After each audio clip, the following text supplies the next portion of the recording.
السلام عليكم ورحمة الله مشاهدينا ومتابعينا الكرام، أهلا وسهلا بكم في قناة عربيات البيت في مصر. ما زالت العاصفة والأمطار والثلوج والرياح مستمرة في مدينة اسكندرية حتى ساعات الصباح الأولى، وفي الساعة الثانية صباحا حتى الساعة الخامسة صباحا بتوقيت مصر.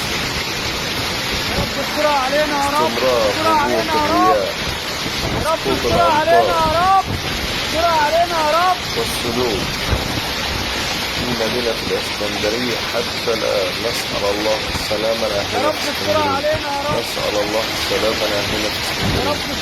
اللهم يا رب حوالينا ولا علينا، اللهم يا رب حوالينا وعلينا.